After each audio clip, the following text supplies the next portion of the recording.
Hello students, good evening all of you and welcome to the global world academy. So आज के session को start करते हैं। Session में आज हम लोग यहाँ पर साइंस को पढ़ने वाले हैं। साइंस के अंदर हम लोग जो है अंतरिक्ष विज्ञान को पढ़ेंगे, स्पेस साइंस को पढ़ेंगे, जिसमें आप सभी ने देखा होगा जैसे अभी जो प्रीवियस एग्जाम्स हुई है, ठीक है, जैसे एमपीटेड वर्ग 3 हुआ है, तो इसमें काफ़ी क्वेश्चन जो है इसमें करंट अफेयर्स से पूछे गए, ठीक है। तो हम लोग भी प्रिपेयर रहते हैं यदि करंट अफेयर्स के क्वेश्चन हमारे एग्जाम में आते हैं, जैसे कि एमपीटेड वर्ग 2 साइंस में ये टॉपिक आपसे पूछा जाएगा, स्पेस साइंस वाला, ठीक है। तो सारा करंट अफेयर्स प्लस इसरो का जो भी हिस्ट्री है प्लस एमपीटेड वर्ग 3 के जो प्रीवियस क्वेश्चंस हैं जो इसरो से रिलेटेड है या फिर सैटेलाइट से रिलेटेड है या फिर कंप्लीट स्पेस साइंस से रिलेटेड है, उनको हम लोग यहाँ पर कंप्लीट कर लेते हैं। इससे पहले यूनिवर्स के 2 सेशन हो चुके हैं, एक स्पेस साइंस का हो चुका है जिसमें हम लोग इसके बारे में पूरा थ्योरेटिकल जितने भी पार्ट्स है वो कंप्लीट कर चुके हैं, वन लाइनर कंप्लीट कर चुके हैं। तो आज एक करंट अफेयर्स और एक रिवीजन सेशन हम लोग यहाँ पर ले लेते हैं। स्टार्ट करते हैं हाल फिलहाल में हुई घटना से, जो कि 22 अप्रैल 2023 की घटना है। भारतीय अंतरिक्ष अनुसंधान संगठन इसरो ने 22 अप्रैल 2023 को अपने पोलर सैटेलाइट लॉन्चिंग व्हीकल यानी कि PSLV C55 रॉकेट पर स्टारबेरी सेंसर नामक एक कम लागत वाला स्टार सेंसर लॉन्च किया है। मतलब हाल फिलहाल में ही इसरो के द्वारा एक स्टारबेरी सेंसर करके लॉन्च किया गया है। अब ये करता क्या है?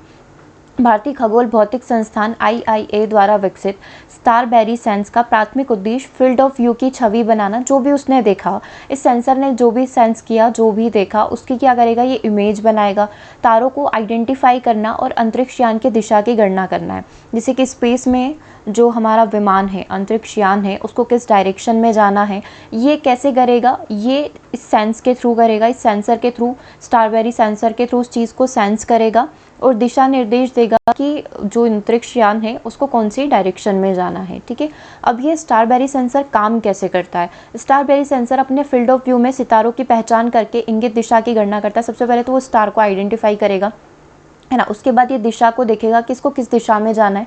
सेंसर सितारों की छवियों को कैप्चर करता है और उनका उपयोग अंतरिक्ष यान के दृष्टिकोण और अभिविन्यास को निर्धारित करने के लिए करता है। अंतरिक्ष यान की गति को नियंत्रित करने और उसे सही रास्ते पर रखने में स्टारबेरी सेंसर जो है यहाँ पर बहुत ही महत्वपूर्ण होगा, ठीक है। अब यहाँ पर जो हमने प्रीवियस पेपर का एनालिसिस किया उसमें बहुत चीज़ें ऐसी थी कि नाम में ही आपको कंफ्यूज कर रखा था। जस्ट लाइक यहाँ पर क्या लिखा हुआ है, स्टारबेरी सेंसर, ठीक है। मान लो ऑप्शन में वो आपको स्ट्रॉबेरी सेंसर करके दे दें, ठीक है। तो इस चीज़ का आपको खास ख्याल रखना है। जैसे कि एक क्वेश्चन मैं आपको बताऊंगी जिसमें इसी तरीके से कंफ्यूज किया हुआ था, एटलीस्ट करके कुछ कंफ्यूज किया हुआ था, ठीक है। तो आपको हर एक नाम को बहुत ध्यान से देखना है। वो किसी भी तरीके से किसी भी लेवल का कोई भी क्वेश्चन यहाँ पर पूछ सकते हैं। तो अगर करंट अफेयर्स का पूछता है तो ये क्वेश्चन आपके सामने है कि इसरो ने स्टारबेरी सेंसर को लॉन्च क्यों किया, तो फील्ड ऑफ व्यू के लिए किया है। जो भी वो देखेगा उसकी इमेज बनाएगा, तारों को आइडेंटिफाई करने के लिए और अंतरिक्ष यान को निर्देश देने के लिए, दिशा निर्देश देने के लिए, ठीक है। अंतरिक्ष मिशन में स्टार सेंसर का उपयोग करने के क्या क्या फ़ायदे होंगे? अंतरिक्ष अभियानों में स्टार सेंसर का उपयोग अंतरिक्ष यान के उन्मुखीकरण के बारे में सटीक जानकारी प्रदान करना। ऐसा इसलिए किया गया क्योंकि सेंसर पृष्ठभूमि में तारों की पहचान कर सकता है, जो अंतरिक्ष यान की स्थिति के लिए एक निश्चित संदर्भ बिंदु प्रदान करेगा। इस अंतरिक्ष यान की गतिविधियों में सटीक नियंत्रण की अनुमति देता है और त्रुटियों और खराबियों का जोखिम जो है कम रहेगा, है ना। मान लो कोई गलत इन्फॉर्मेशन आ रही है तो उसको रोकेगा, ठीक है। अब अगला है PSLV कक्षीय प्रायोगिक मॉड्यूल, जिसको शॉर्ट में पोयम बोला जाता है। तो 90% चांसेस है कि अगर वो पूछता है तो वो आपसे सिंपली पोयम का फुल फॉर्म पूछ लेगा। What is the full form of poem? क्योंकि मोस्टली अभी जो क्वेश्चन पूछे गए वो फुल फॉर्म में पूछे गए। तो फुल फॉर्म है पोयम का PSLV कक्षीय, that means PSLV orbital experimental module, ठीक है। अंतरिक्ष में वैज्ञानिक प्रयोग करने के लिए एक मंच है। ये स्टारबेरी सेंस सहित वैज्ञानिक उपकरणों और पेलोड के लिए एक स्थिर मंच प्रदान करता है। मतलब इसके थ्रू हम लोग क्या है, यहाँ से सारी चीज़ों को लॉन्च कर पाएंगे, ठीक है। वैज्ञानिक प्रयोग करने के लिए एक प्रकार का मंच आप बोल सकते हैं। स्टारबेरी सेंस सहित वैज्ञानिक उपकरणों और पेलोड के लिए एक स्थिर मंच प्रदान करेगा। पोयम का प्राइमरी जो पर्पस है वैज्ञानिक प्रयोगों को सक्षम करना है, जिसके लिए अंतरिक्ष में एक स्थिर और नियंत्रित वातावरण की आवश्यकता रहेगी, ठीक है। इसीलिए पोयम को बनाया गया, PSLV कक्षीय प्रायोगिक मॉड्यूल को बनाया गया है। यहाँ तक क्लियर है? अगला पॉइंट देख लीजिए, इसरो ने क्या किया है। इसरो ने 1 सेकेंड, हाँ, इसरो ने क्या किया है यहाँ पर रीयूजेबल लॉन्चिंग वाहन जो है क्रिएट कर दिया है। आपको याद होगा जब हम लोग लास्ट में स्पेस साइंस की क्लास लिए थे तो हमने डेब्रीज के बारे में पढ़ा था, अंतरिक्ष के कचरे के बारे में पढ़ा था कि जितने भी रॉकेट वगैरह, जितने भी सैटेलाइट, जितने भी उपग्रह यहाँ पर लॉन्च किए जाते हैं, जब उनका कार्यकाल पूर्ण हो जाता है या तकनीकी खराबी के कारण उनको अंतरिक्ष में ही छोड़ दिया जाता है, क्योंकि वो पृथ्वी पर वापस नहीं आ सकते। इससे क्या हो रहा है, जैसे धरती पर कचरा होता है वैसे अंतरिक्ष में भी कचरा हो रहा है, ये कचरा वहीं पर घूमता रहता है, जिसको हम लोग स्पेस डेब्रीज के नाम से जानते हैं। तो अब हम लोग क्या ट्राई कर रहे हैं, इवन हर कंट्री ये ट्राई कर रही है कि वो रीयूजेबल लॉन्चिंग व्हीकल का प्रयोग करे, जिसकी वजह से हम लोग एक बार यूज़ करने के पश्चात उसको फिर से यूज़ कर पाएँ। ठीक है, तो हम पहला कदम यहाँ पर उठा चुके हैं अपनी साइड से। 2 अप्रैल 2023 को भारतीय अंतरिक्ष अनुसंधान संगठन ने कर्नाटक के चित्रदुर्ग में एरोनॉटिकल टेस्ट रेंज में एक सफल परीक्षण किया है। ATR इसका शॉर्ट फॉर्म है, एरोनॉटिकल टेस्ट रेंज। ठीक है, एक reusable launching vehicle autonomous landing mission, जिसको शॉर्ट में RLV-LEX यहाँ पर कहा जाएगा। R बोले तो रीयूजेबल लॉन्चिंग व्हीकल है ना, जिसके थ्रू हम लोग किसी भी सैटेलाइट को लॉन्च कर सकते हैं, वो वाला लॉन्चिंग व्हीकल। और इसका मतलब क्या हो गया, आपका लैंडिंग मशीन को हम लोगों ने यहाँ पर लॉन्च कर दिया है। ठीक है, अब इसका अवलोकन देख लेते हैं। RLV-LEX एक प्रौद्योगिकी प्रदर्शक परियोजना, जिसका उद्देश्य एक अंतरिक्ष विमान स्पेस प्लेन विकसित करना है, जो पेलोड को कक्षा में ले जाने तक विमान की तरफ पृथ्वी पर लौटने में सक्षम होगा।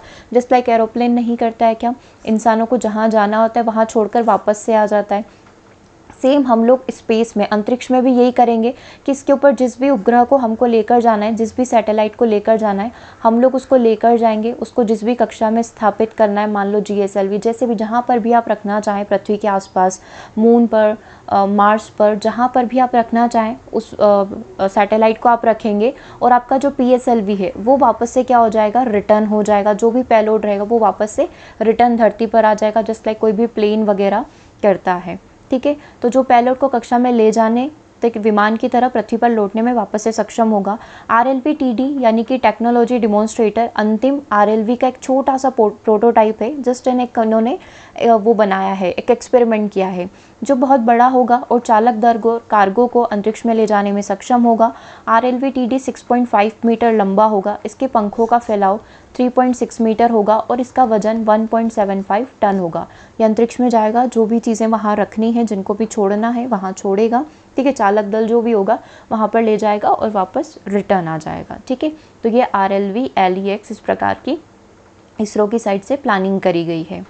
Got it. सेकेंड नंबर का पॉइंट आपका क्लियर हो गया, रीयूजेबल लॉन्चिंग व्हीकल लॉन्च कर चुके हैं हम लोग। ओके, चलिए अब अगला most important point, Chandrayaan 3 spacecraft का परीक्षण किया गया। ठीक है, अब इसके बारे में देख लेते हैं।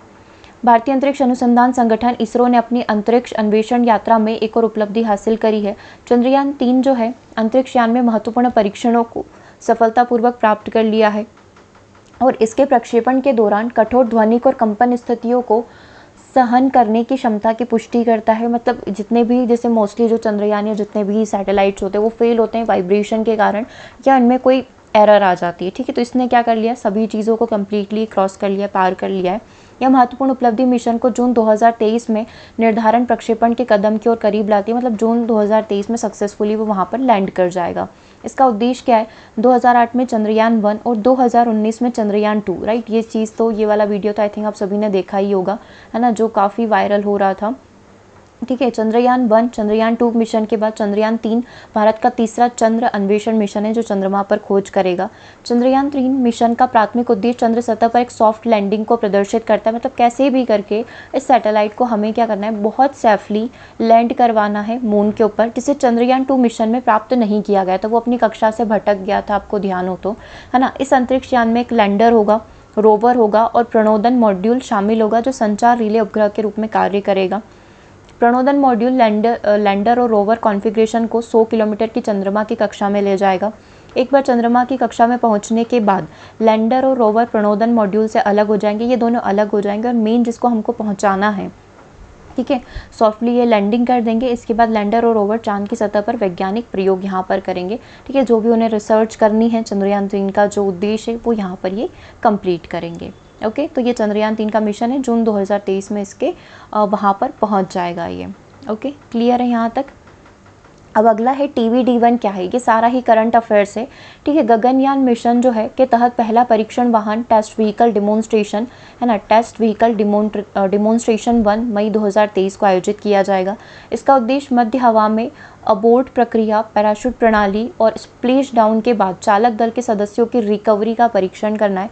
इस प्रदर्शन में क्रू मॉडल को उपकक्षीय स्तर तक ले जाने के लिए एकल तरल प्रणोदक आधारित रॉकेट चरण का उपयोग किया जाएगा। इतने से आपको सिर्फ ये चीज़ समझ में आएगी कि यहाँ से क्या करेगा, जो गगनयान मिशन के थ्रू टेस्ट व्हीकल डिमोन्स्ट्रेशन जो लॉन्च किया जाएगा, यहाँ से सदस्यों को जो है बीच आकाश में छोड़ दिया जाएगा, मध्य हवा में छोड़ दिया जाएगा, मिशन को वहीं अबॉर्ट कर दिया जाएगा। उसके बाद ये सारे लोग पैराशूट के थ्रू जो है ज़मीन पर आएंगे। बहुत सारी बार ऐसा होता है मिशन फेल हो जाता है, तो ये पूरी उसकी प्लानिंग कर रहे हैं, ठीक है। इन्होंने क्या बोला, एकल तरल प्रणाली, मतलब ये सिर्फ जाएगा, वापस रिटर्न नहीं आएगा, ठीक है। TVD-1 का महत्व क्या है, गगनयान मिशन की प्रगति में परीक्षण महान प्रदर्शन एक आवश्यक कदम है, मतलब अगर ये टेस्ट सक्सेसफुल होता है तो ये बहुत बड़ा एक अचीवमेंट हो जाएगा। TVD-1 का उद्देश्य जो है अंतरिक्ष यान और इसकी प्रणालियों की सुरक्षा और विश्वसनीयता का परीक्षण करना है, जिसमें बचाव तंत्र भी शामिल है। जैसे इन्होंने बोला ना कि पैराशूट प्रणाली और स्प्लैश डाउन, मतलब वो सारे चालक दल जो उसमें बैठ कर गए थे वो वापस यहाँ पर रिटर्न आएंगे, पैराशूट के थ्रू वो लैंड करेंगे, इस प्रकार से इसमें बचाव तंत्र शामिल है। TVD-1 की सफलता आगे के परीक्षण और अंततः चालक दल के मिशन का मार्ग यहाँ पर प्रशस्त करेगी। Got it. चलिए आगे बात करते हैं। भारतीय अंतरिक्ष अनुसंधान संगठन इसरो ने CE-20 क्रायोजेनिक इंजन के लिए फ्लाइट एक्सेप्टेंस हॉट टेस्ट सफलतापूर्वक कर लिया है, जो आगामी चंद्रयान 3 मिशन के लिए LVM-3 प्रक्षेपण यान के क्रायोजेनिक ऊपरी चरण को शक्ति प्रदान करेगा। मतलब ये चंद्रयान 3 में ये जो क्रायोजेनिक इंजन है, ये चीज़ें बहुत हेल्प करेगी। यह परीक्षण महेंद्रगिरी तमिलनाडु में इसरो प्रणोदन परिसर में किया गया और परीक्षण के दौरान सभी प्रणोदन पैरामीटर संतोषजनक पाए गए, मतलब इसको सक्सेसफुली यहाँ पर कर लिया गया है, ठीक है। चलिए यहाँ तक क्लियर है, आगे बढ़ें। SSLV मिशन विफलता पर इसरो ने रिपोर्ट जारी करी है। देखो आपको प्रीवियस ईयर पेपर में कितने मिशन सक्सेसफुल हुए, कितने फेल हुए, ये तक पूछा गया था। तो जो भी मिशन हाल फिलहाल में असफल हुए उनके बारे में भी देख लेते हैं। SSLV का मतलब क्या होता है, स्मॉल सैटेलाइट लॉन्चिंग व्हीकल, है ना। ऐसे फिर मीडियम रेंज वाला होता है, हायर रेंज वाला, ऐसे चलता है, ठीक है। तो SSLV को छोटे उपग्रहों के लिए डिज़ाइन किया जाता है। जो छोटे उपग्रह है इनके लिए हम लोग SSLV का प्रयोग करते हैं। इसे छोटे छोटे उपग्रहों को लेकर जाया जाता है। इन लॉन्च वाहनों को 500 किलो पेलोड ले जाने के लिए डिज़ाइन किया जाता है, मतलब 500 किलो तक का कोई भी पेलोड यहाँ पर लेकर जा सकता है। जैसे कि क्वेश्चन एक आपसे पूछा गया था, आर्यभट्ट में कितने पेलोड को लेकर गया था, कुछ इस तरीके से, तो हमने वहाँ देखा था 360 आंसर था, ठीक है। तो small satellite launching vehicle 500 kilo तक का लेकर जा सकता है, इससे ज़्यादा का नहीं। इसका मुख्य उद्देश्य PSLV का जो बोझ है, पोलर सैटेलाइट लॉन्चिंग व्हीकल जो है, जो इतना ज़्यादा पेलोड लेकर जाता है, उसको कम करना है। अगस्त 2022 में भारतीय अंतरिक्ष अनुसंधान संगठन ने लघु प्रक्षेपण यान यानी कि SSLV को लॉन्च कर दिया है। यह 2 उपग्रहों को लेकर गया और दोनों उपग्रह अनुपयोगी हो गए, मतलब कि वो मिशन जो है कम्प्लीटली असक्सेसफुल रहा। इसरो ने हाल ही में विफलता के कारण जो भी मिशन सक्सेसफुल नहीं हो पाया उसका कारण जांच करी, उस पर रिपोर्ट दी है और निष्कर्ष ये निकला कि कंपन की गड़बड़ी रही, वाइब्रेशन बहुत ज़्यादा रहा। इसी कारण से ये जो मिशन रहा SSLV का, ये अनसक्सेसफुल रहा, है ना, सफल यहाँ पर नहीं हो पाया। दोनों ही जो सैटेलाइट थे वो पहुँच नहीं पाए, ठीक है। भारत इस साल लॉन्च करेगा आदित्य L1 सौर मिशन, ठीक है। आदित्य जो है सौर मिशन है, इसी से रिलेटेड इसकी पूरी सीरीज़ है। तो आदित्य L1 सौर मिशन यहाँ पर है क्या, इसके बारे में देख लीजिए। भारतीय अंतरिक्ष अनुसंधान संगठन ने एक अंतरिक्ष परियोजना पर काम कर रहा है जो सूर्य का अध्ययन कर रही है। इस प्रोजेक्ट का नाम आदित्य L1 है। जैसे कि आपने देखा है सूर्य की जो सतह होती है उसके ऊपर पूरा स्टडी यहाँ पर चल रहा है, यानी जो L1 आदित्य L1 यहाँ पर कर रहा है। हाल ही में इसरो के अध्यक्ष ने घोषणा करी है कि अंतरिक्ष यान को इस साल जून या जुलाई में लॉन्च किया जाएगा, ठीक है। आदित्य अंतरिक्ष यान सौर चुंबकीय तूफान और पृथ्वी पर सौर वातावरण के प्रभाव का अध्ययन करेगा। क्या क्या स्टडीज़ होगी सौर पवनों के बारे में, ये पवनें सूर्य के प्लाज्मा का विस्तार का कारण उत्पन्न करेगी। सूर्य का फोटोस्फीयर और क्रोमोस्फीयर जो है, जो उसकी लेयर्स है, उसके बारे में जानेगी। सूर्य का कोरोना जो है ना, उसके बारे में पूरी जांच करेगी। सूर्य की ऊर्जावान जो कण है उसके बारे में जांच करेगी। कोरोना हीटिंग का अध्ययन करेगी। ये सबसे बड़ा इशू है, कोरोना की जो हीटिंग होती है, बाहर का टेम्परेचर और अंदर के टेम्परेचर में इतना ज़्यादा डिफरेंस कैसे है, ठीक है। मेन ये सबसे बड़ा एक वो हम लोग बोलते हैं ना संशय, जो कन्फ्यूजन होता है उसका विषय बना हुआ है, तो इस पर स्टडी करना भी बहुत ज़रूरी है। तो आदित्य L1 का ये टारगेट रहेगा, ठीक है। यहाँ पर आप देख सकते हैं कोरोना हीटिंग क्या है। यह सवाल हर एक वैज्ञानिकों को अभी तक नहीं मिला है, किसी भी वैज्ञानिक को। सूर्य के कोरोना का तापमान 1 लाख केल्विन क्यों है, मतलब उसकी जो कोरोना लेयर है इतना टेम्परेचर इसका क्यों है, लेकिन उसके कोर का अगर मैं तापमान देखूँ तो वो हज़ारों केल्विन में है। इसे आमतौर पर कोरोना हीटिंग समस्या बोला जाता है। यह अंतरिक्षयान भारतीय अंतरिक्ष वैज्ञानिकों को, यानी कि जो आदित्य L1 है, कोरोनल हीटिंग समस्या का समाधान खोजने में मदद करेगी कि आखिर ये वाला जो टेम्परेचर का डिफरेंस है ये क्यों है और ये क्या चल रहा है। अब यहाँ पर कोरोनल मैग्नेटोमेट्री का अध्ययन किया जाएगा। सूर्य की सबसे जो बाहरी परत है कोरोना कहा जाता है। आपको ध्यान होगा तो कोरोना जो वायरस आया था उसी का नाम इसकी वजह से ही पड़ा है, क्योंकि इसका जो स्ट्रक्चर है, कोरोना वायरस का जो स्ट्रक्चर था वो बिल्कुल सूर्य की बाहरी परत के जैसा ही है। कोरोना में आयनिक प्लाज्मा होते हैं। ये आयन अपने चारों चुंबकीय क्षेत्र ले जाते हैं। यह कोरोना को चुंबकीय बनाता है। सूर्य के कोरोना में चुंबकीय क्षेत्र के अध्ययन को कोरोनल मैग्नेटोमेट्री यहाँ पर कहा जाता है, जो कि आदित्य L1 करेगा। नेक्स्ट, इसरो ने हाइपरसोनिक व्हीकल का परीक्षण जो है आयोजित किया था।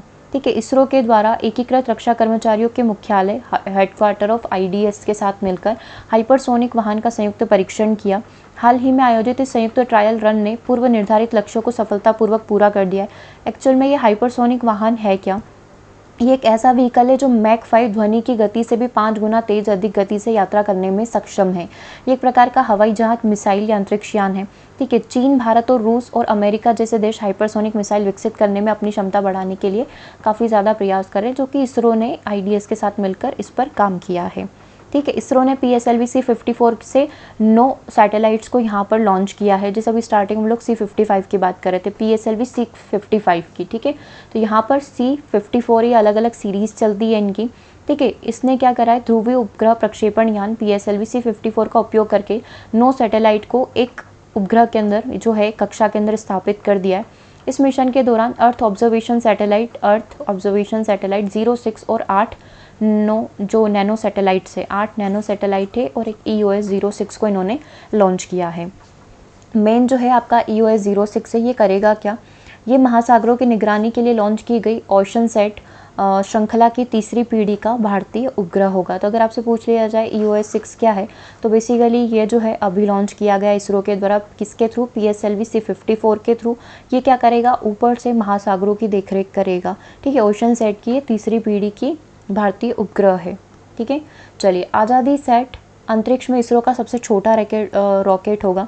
ठीक है, भारतीय अंतरिक्ष अनुसंधान संस्थान इसरो ने 7 अगस्त 2022 को आज़ादी सेट ले जाने वाले अपने सबसे छोटे वाणिज्यिक rocket small satellite launching vehicle को लॉन्च करेगी। ठीक है, इसका पेलोड कितना होता है?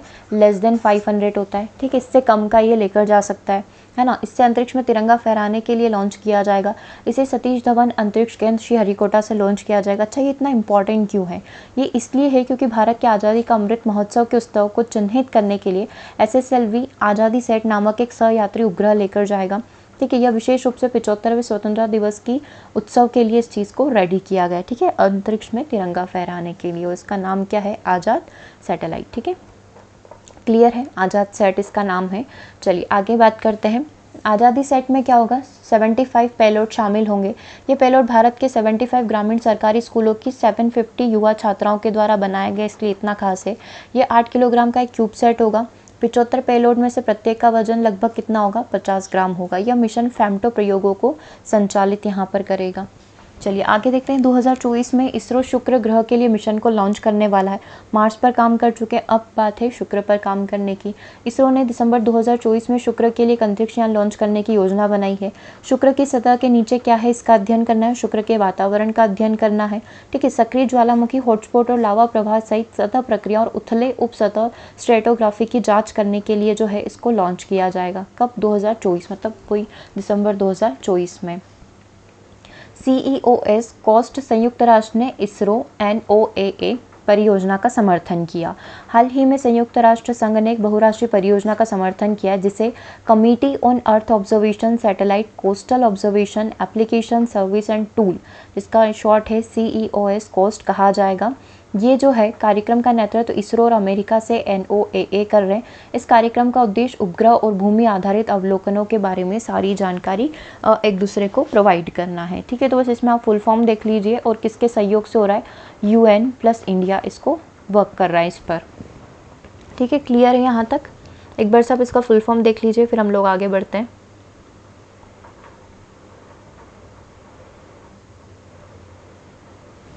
ठीक है, चलिए गगनयान इसरो ने फ्रांस के साथ समझौते पर हस्ताक्षर किया है। ठीक है, भारतीय अंतरिक्ष अनुसंधान संगठन ने हाल ही में फ्रांसीसी की जो अंतरिक्ष एजेंसी है CNES, इसके साथ एक समझौते पर हस्ताक्षर किया है। बहुत सारे क्वेश्चन तो किस कंट्री की कौन सी एजेंसी है इस पर पूछा गया, तो वो भी आज हम लोग कंप्लीट कर लेंगे, रिवीजन आपका हो जाएगा।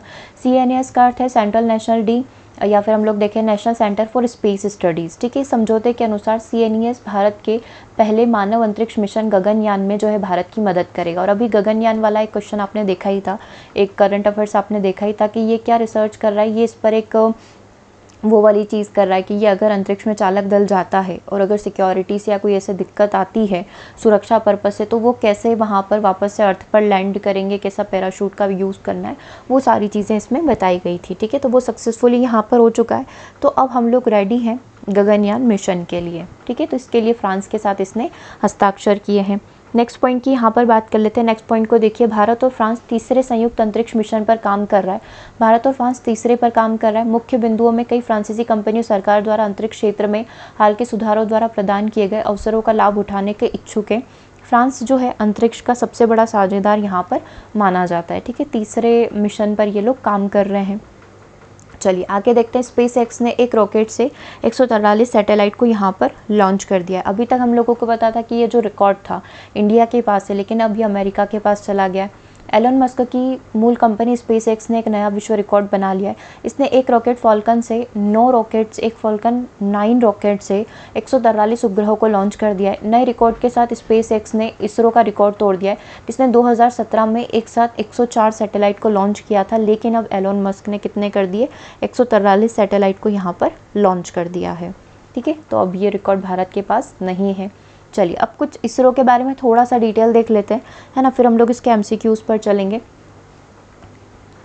Just a minute. चलिए सबसे पहले देखिए, भारतीय अंतरिक्ष अनुसंधान संस्थान का गठन 1962 में प्रसिद्ध अंतरिक्ष वैज्ञानिक डॉक्टर विक्रम साराभाई, जिनको भारतीय अंतरिक्ष कार्यक्रम के जनक कहा जाता है, इनकी अध्यक्षता में किया गया था, जिसने परमाणु विभाग के अंतर्गत काम करना प्रारंभ कर दिया था। भारतीय राष्ट्रीय अंतरिक्ष अनुसंधान समिति का पुनर्गठन करके 15 अगस्त 1969 को भारतीय अंतरिक्ष अनुसंधान संगठन इसरो की स्थापना की गई, है ना। भारतीय अंतरिक्ष कार्यक्रमों को सुचारू रूप से संचालित करने के लिए अंतरिक्ष आयोग और अंतरिक्ष विभाग का 1972 में गठन कर दिया गया और इसरो को अंतरिक्ष विभाग के नियंत्रण में रखा गया। वस्तुतः भारतीय अंतरिक्ष कार्यक्रम की शुरुआत नवंबर 1963 में तिरुवनंतपुरम के स्थित सेंट मैरी मैकडोनल चर्च के कमरे में हुई थी। 21 नवंबर 1963 को देश का पहला साउंडिंग रॉकेट नाइक एपाच, जो अमेरिका के द्वारा बनाया गया था, इसको थुम्बा भूमध्य रेखीय रॉकेट प्रक्षेपण केंद्र से यहाँ पर लॉन्च किया गया था। ठीक है, आपको ये सब पता है। ये थुम्बा केरल भूमध्य रेखीय पर हम लोगों ने क्यों सिलेक्ट किया है, क्योंकि भूमध्य रेखा के काफ़ी निकट है, इसीलिए। विक्रम साराभाई अंतरिक्ष केंद्र तिरुवनंतपुरम की बात करें, रॉकेट अनुसंधान तथा प्रक्षेपण यान विकास योजनाओं को बनाने और उनको क्रियान्वित करने में अग्रणी भूमिका निभाता है।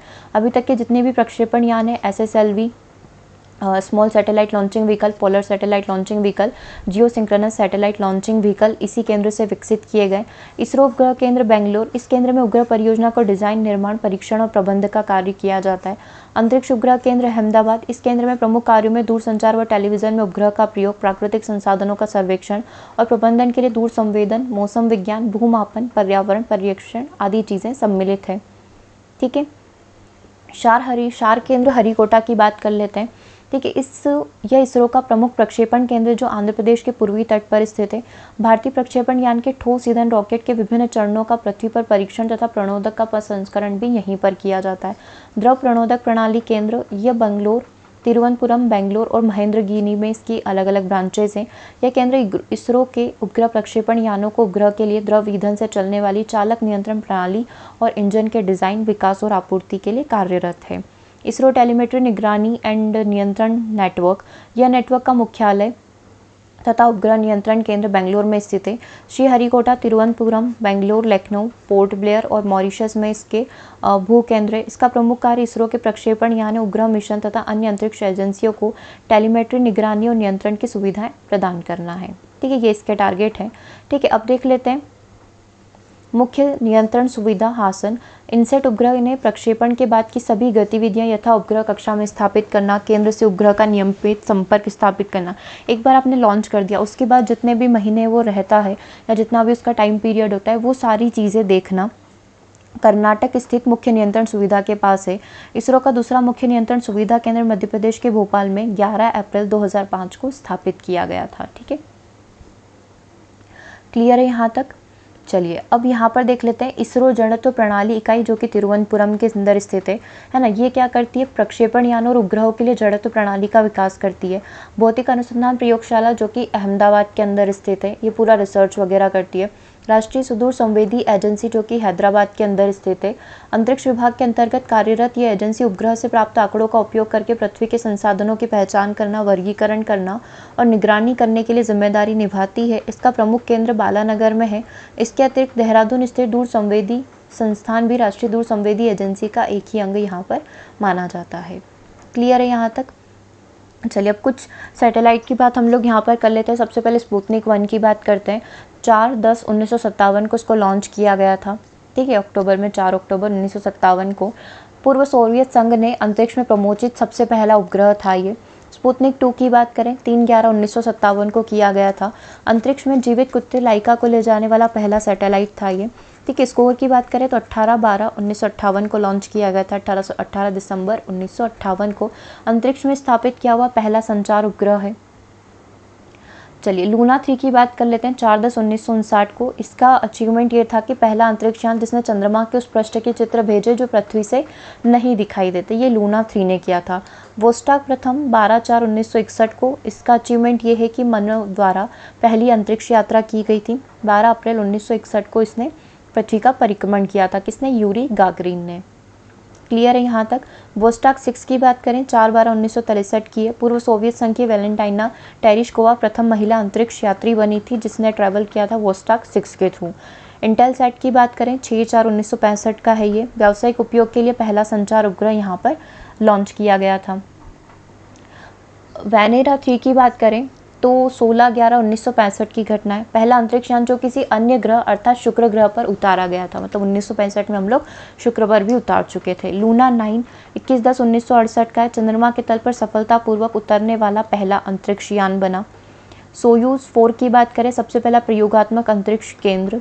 ठीक है, अपोलो 11 की बात करें तो 16/7/1969 सभी को नाम याद होगा इसका। तो नील आर्मस्ट्रॉन्ग चंद्रमा पर पहला कदम रखने वाला मानव बना। इसके बाद एडविन एल्ड्रिन चंद्रमा की धरती पर उतरे थे। ठीक है, क्लियर है अपोलो 11 की घटना। मार्स 2 की बात करें 19/5/1971 मंगल ग्रह पर पहली बार अंतरिक्ष यान को उतारा गया था। ये कुछ ऐसी घटना है जो पहली बार हुई है। ठीक है, क्लियर है यहाँ तक। चलिए अब कुछ देश और उनकी स्पेस एजेंसीज की बात हम लोग यहाँ पर कर लेते हैं। भारत की इसरो आप सभी को पता ही है, Indian Space Research Organisation 1969। America की नासा है, National Aeronautic and Space Administration 1950 है। चीन की CNS है, चाइना नेशनल स्पेस एडमिनिस्ट्रेशन। रूस की रूस कॉस्मोस है। जापान की जाक्सा है, Japan aerospace exploration agency. Italy की ASI है। पाकिस्तान की सुपरको है। फ्रांस की CNES है। इंडोनेशिया की गरुड़ है और यूरोपीय देश की ESA यानी कि यूरोपियन स्पेस एजेंसी। ठीक है, यहाँ तक क्लियर है। ओके, चलिए अब कुछ क्वेश्चन हम लोग यहाँ पर कंप्लीट कर लेते हैं। ठीक, इसका PDF मैंने ऑलरेडी आपको क्वेश्चंस का पहले प्रोवाइड करवा दिया था। आई थिंक आपने पढ़ लिया होगा। अब रिवीजन हम लोग कर लेते हैं। PDF आपका ऐप पर भी अवेलेबल है प्लस टेलीग्राम पर भी अवेलेबल है। ठीक है, सबसे पहले आर्यभट्ट का प्रक्षेपण जो है, जो द्रव्यमान है वो कितना है? सब भारत के सबसे पहले उपग्रह आर्यभट्ट का जो प्रक्षेपण द्रव्यमान है वो 360 kg का है। ठीक है, 360 kg का ये था। SLV सैटेलाइट लॉन्चिंग व्हीकल 3 को जो है किस वर्ष सफलतापूर्वक लॉन्च किया गया था? तो 1980 के अंदर लॉन्च किया गया था। पृथ्वी का पहला कृत्रिम उपग्रह जो है कब लॉन्च किया गया था? तो 1957 के अंदर भारत का पहला कृत्रिम उपग्रह जो है, पृथ्वी का पहला कृत्रिम उपग्रह लॉन्च किया गया था। इसरो के निम्नलिखित उपग्रहों पर आपको विचार करना है। 3 स्टेटमेंट है। कौन सा स्टेटमेंट, कौन सा मिशन यहाँ पर आपका सफल रहा है? रोहिणी उपग्रह RSD-2, RS-1 या रोहिणी उपग्रह payload, Rohini technology payload RTP। ठीक है, ये RSD-1 अगर आपसे पूछ ले, फुल फॉर्म पूछ ले तो आपको ध्यान होना चाहिए। रोहिणी उपग्रह RSD-2, रोहिणी उपग्रह RS-1, रोहिणी प्रौद्योगिकी पेलोड RTP। कौन सा मिशन सफल रहा? ये दोनों सफल रहे। ये RTP वाला आपका असफल हो गया। ठीक है, चलिए, SLV-3 के प्रथम सफल प्रक्षेपण द्वारा प्रक्षेपित किया गया था, किसके थ्रू इसको लेकर जाया गया था? रोहिणी सैटेलाइट 3 के थ्रू। ठीक है, कौन से उपग्रह SLV-3 के प्रथम सफल प्रक्षेपण के द्वारा प्रक्षेपित यहाँ पर किया गया था? कौन सा उपग्रह था वो? रोहिणी सैटेलाइट 3 को जो है SLV-3 के थ्रू लेकर जाया गया था। ठीक है, SLV-3 बेसिकली लॉन्चिंग व्हीकल होते क्या है, जिसको भी आपको लेकर जाना है आप इनके ऊपर बिठा कर लेकर जाओगे। जस्ट लाइक आप देखते हैं ना कि ये गाड़ी हो गई है ना, जिस पर आप अलग अलग सैटेलाइट को लेकर जाओगे। तो SLV-3 के थ्रू किसको लेकर गया था? रोहिणी सैटेलाइट 3 को लेकर गए थे। ठीक है, चलिए 2 क्वेश्चन आपके सामने। निम्नलिखित में से कौन सा उपग्रह कक्षा में पहुंचने में विफल रहा? है ना, तो ये कौन सा उपग्रह था जो यहाँ पर विफल हो गया? SRO-SS1 जो है यहाँ पर विफल हो गया था, ये कक्षा में नहीं पहुँच पाया था। भारत सरकार द्वारा इनकोस्पार की स्थापना किस वर्ष की गई थी? 1962 के अंदर यहाँ पर इनकोस्पार की स्थापना करी गई थी। ठीक है, इसका सन आप सभी को याद रखना है, जैसे इसरो का आपने याद रखा है, इसका भी याद रखिएगा। ठीक है, क्लियर है यहाँ तक? दोनों ही क्वेश्चन क्लियर है? एक बार और आप देख लीजिए, फिर हम लोग यहाँ पर आगे बढ़ जाते हैं। पहला पूछा था विफल कौन रहा, तो ये वाला विफल रहा। ठीक है, और इसकी स्थापना कब करी गई थी? 1962 में करी गई थी। ये है क्या? अंतरिक्ष अनुसंधान के लिए जो एक समिति बनाई गई है, भारतीय राष्ट्रीय समिति, ये है इनकोस्पार। इन शॉर्ट में इसको इनकोस्पार बोला जाता है। 1962 में इसको स्थापित किया गया था।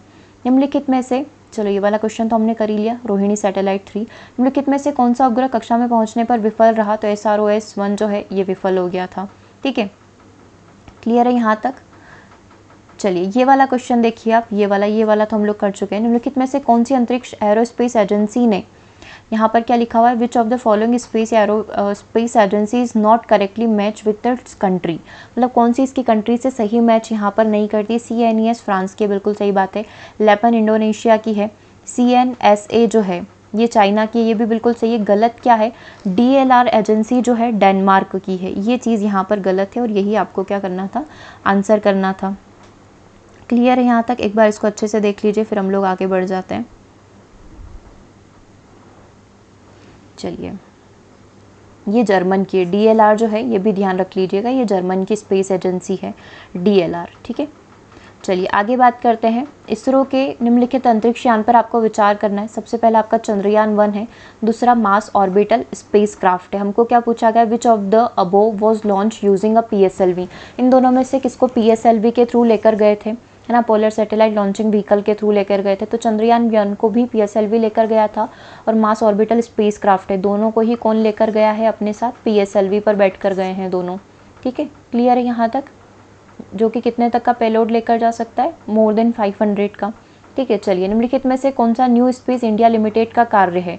उपग्रह सैटेलाइट बनाना, ग्राहकों से संबंधित उपग्रहों के लिए लॉन्चिंग सेवाएं देना, भारतीय उद्योगों के माध्यम से उपग्रह निर्माण को सुगम बनाना। ठीक है, तो ये तीनों के तीनों कार्य कौन करता है? न्यू स्पेस इंडिया लिमिटेड का कार्य है। इसके बारे में थोड़ा सा डिटेल हम लोग देख लेते हैं। ठीक है, एक बार से इसको आप पूरा देख लीजिए, इसके क्या क्या कब स्थापना हुई थी और क्या क्या इसके कार्य हैं।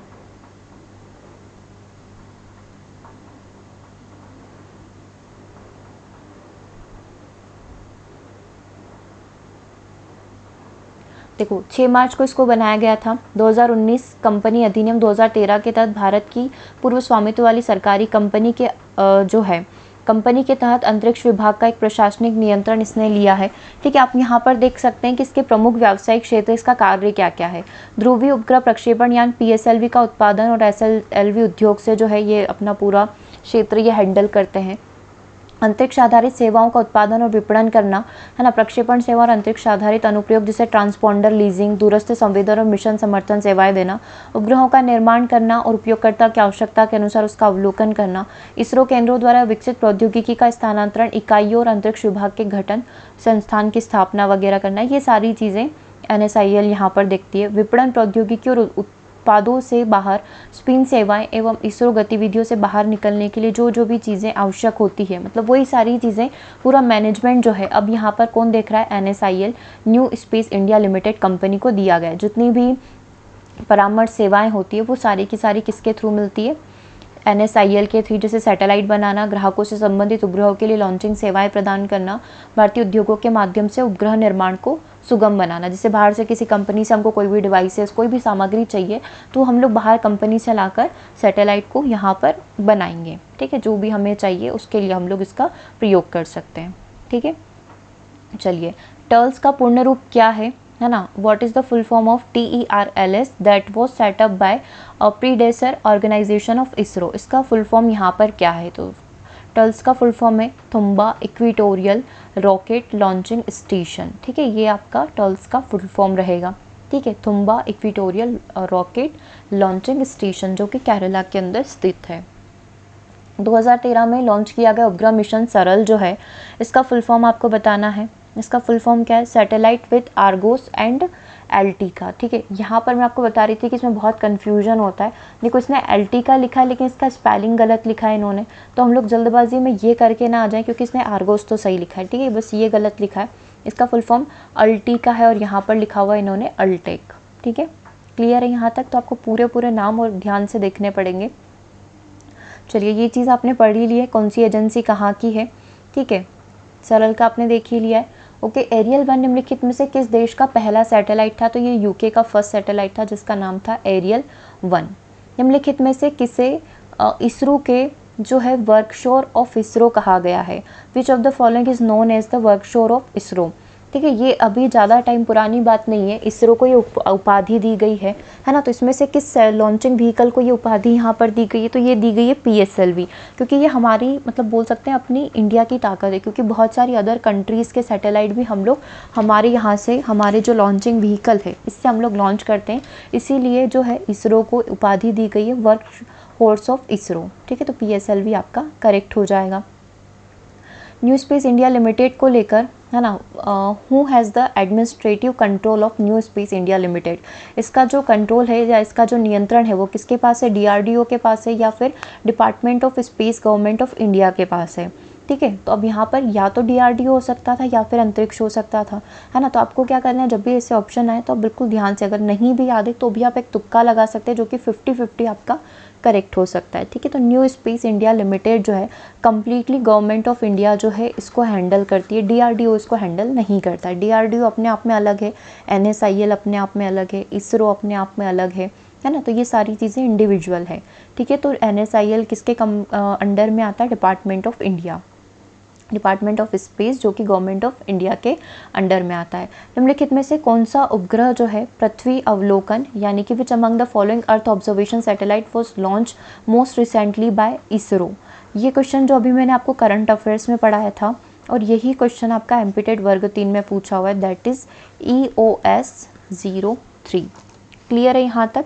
EOS वही वाली चीज़ हो गई, EOS 03 जिसको अभी हाल फिलहाल में पृथ्वी अवलोकन उपग्रह के रूप में लॉन्च किया गया है। ठीक है, क्लियर यहाँ तक? कोई दिक्कत नहीं है। देखो करंट अफेयर्स काफ़ी ज़्यादा है, मतलब आप देखें हर महीने इसरो की साइड से आपको एक नए क्वेश्चन मिल जाएगा जो कि कुछ ना कुछ ये करते रहेंगे, कुछ सैटेलाइट वगैरह लॉन्च करते रहेंगे और इससे आपके क्वेश्चन यहाँ पर बनते रहेंगे। ठीक है, EOS that means earth observational satellite. अगला है IRS-1A को जो है कब सक्सेसफुली यहाँ पर लॉन्च किया गया था, तो 1988 के अंदर इसको यहाँ पर लॉन्च किया गया था। ठीक है, इसरो के PSLV में कितने इसके हिस्से हैं, ठीक है, इसके कितने पार्ट्स हैं, तो इसके टोटल 4 पार्ट होते हैं। ऐसे करके अलग अलग 4 पार्ट मेंशन किए गए PSLV के अंदर। तो करेक्ट आंसर क्या हो जाएगा आपका ऑप्शन नंबर 1। इसरो के PSLV में कितने हिस्से हैं, 4 स्टेजेस उसके अंदर होती है। ठीक है, तो 4 आपका करेक्ट आंसर हो जाएगा। ठीक है, तो ये चीज़ यहाँ पर कंप्लीट होती है, या मोस्टली हमने यहाँ पर जो क्वेश्चन है जो प्रीवियस ईयर पेपर में बार बार देखने को मिल रहे थे, तो वो करंट अफेयर्स भी हम लोगों ने कंप्लीट कर लिया और साथ ही आपके जो प्रीवियस पेपर के क्वेश्चन हैं वो भी हम लोगों ने यहाँ पर कंप्लीट कर लिए। ठीक है, तो इसके आगे हम लोग कुछ नई चीज़ें, केमिस्ट्री के कुछ टॉपिक्स और रहेंगे वो हम लोग यहाँ पर कंप्लीट कर लेंगे। एक बायो का सेशन और आएगा। ठीक है, फिर आप फ्री हैं, आप एग्ज़ाम दे दीजिए, फिर हम लोग यहाँ पर मेंस की तैयारी स्टार्ट करेंगे। ओके, तो सेशन को ओवर करते हैं, मिलेंगे नेक्स्ट सेशन में। Thanks for watching.